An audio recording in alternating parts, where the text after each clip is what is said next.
Welcome to 9 Mile Road, the official podcast of the Grand Lodge of Virginia, ancient, free, and accepted Masons.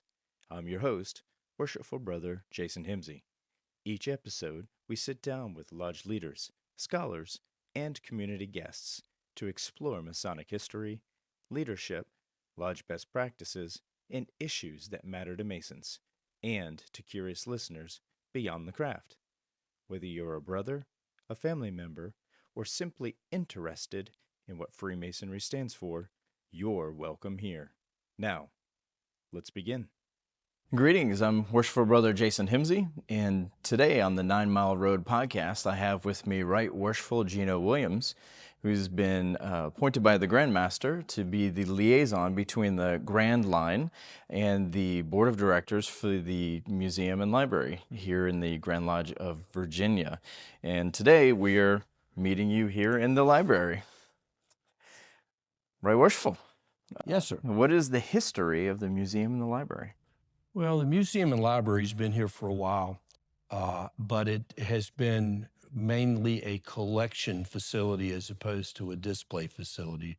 Completely changed now, and it goes back 40 years, even though the records and the archives and the items in this lodge go back all the way to the beginning, back to 1778.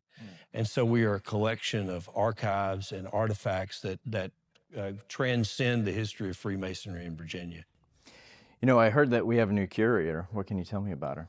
Well, we had a librarian curator here, Marie Barnett, who was here for about 40 years. She was connected originally to the Masonic home, spent her entire life and career basically working on this. Not a lot of assets spent by the Grand Lodge here. And when she retired, the Grand Line made a commitment through the Grand Master to hire a full-time curator, and Elizabeth Judd was hired. She has a tremendous amount of experience. And if you have been to the Grand Lodge Museum and Library before and now after Elizabeth is here, you'll find a considerable change in the way things are displayed, the interpretation and that sort of thing. And she has a tremendous experience, lots of contacts across the Commonwealth, and a lot of contacts within the museum community at large.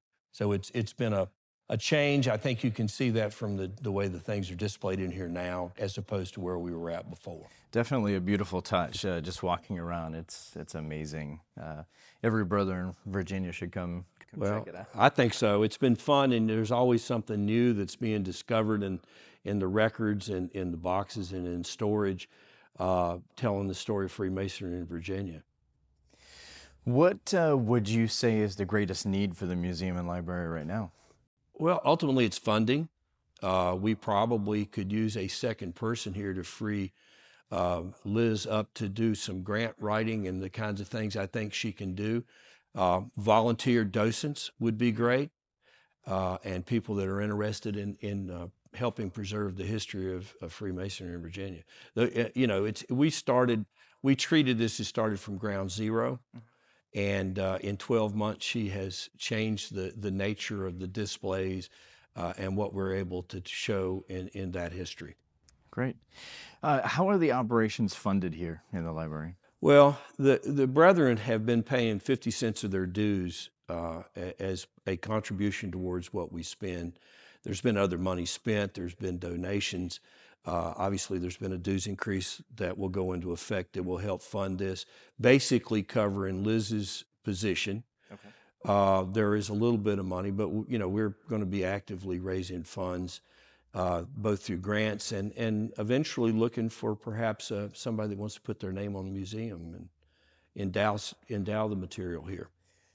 Tell me, Right Worshipful, what is your favorite artifact or item here in the museum? There's a bunch of them. From the John Dove material to the cornerstone or the brick from the White House, the Roy Clark material.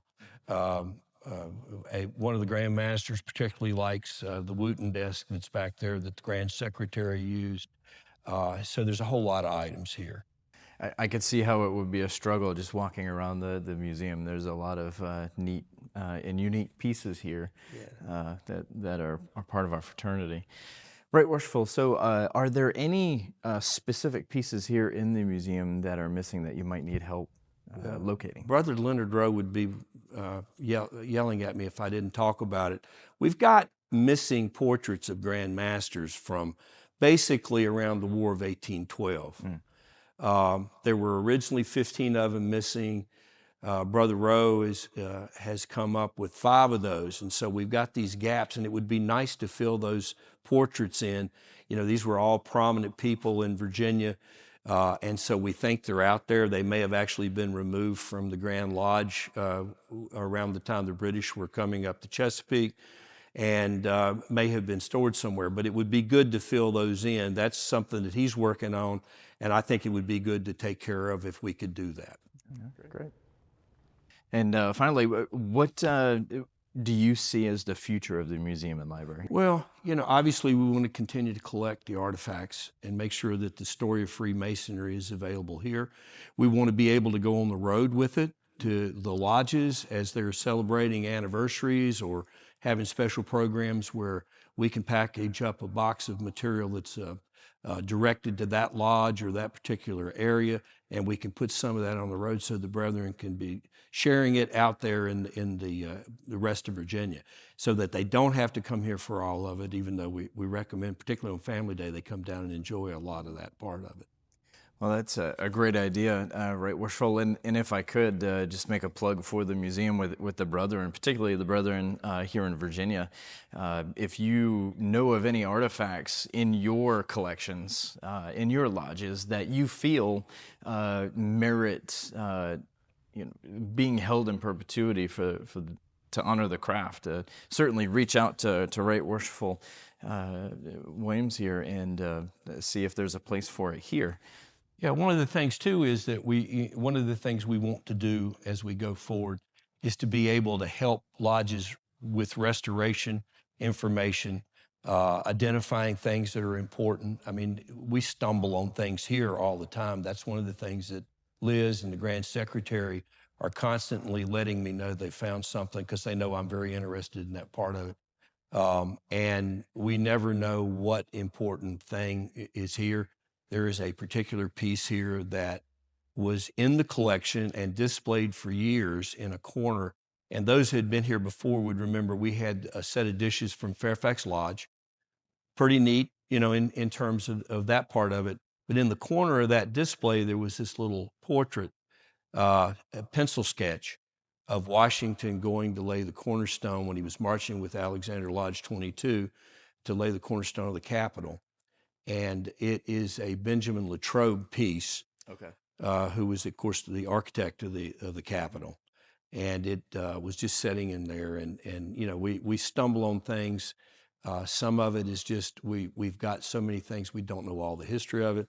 And like I said, we can use volunteers in here to docent and free Liz up to do some things that we need her to do, grant writing and the kinds of things that we haven't been able to do to this point. Well, thank you, Right Worshipful. I appreciate your time and for sharing the museum with the fraternity and with the public. Absolutely. We look forward to seeing you here. All right. Well, that concludes this episode of the 9 Mile Road podcast. Hope you enjoyed it.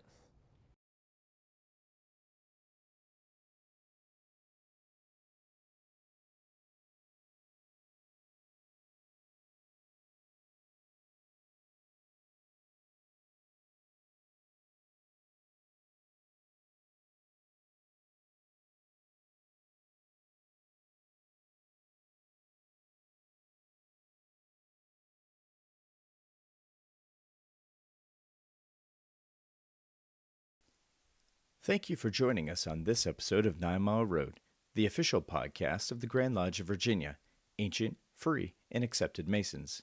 If you have questions about this episode, or if you're interested in learning more about Freemasonry, please visit the Grand Lodge of Virginia online at www.grandlodgeofvirginia.org or explore www.beafreemason.org. and complete the I'm Interested form. Until next time, thank you for listening and travel safely.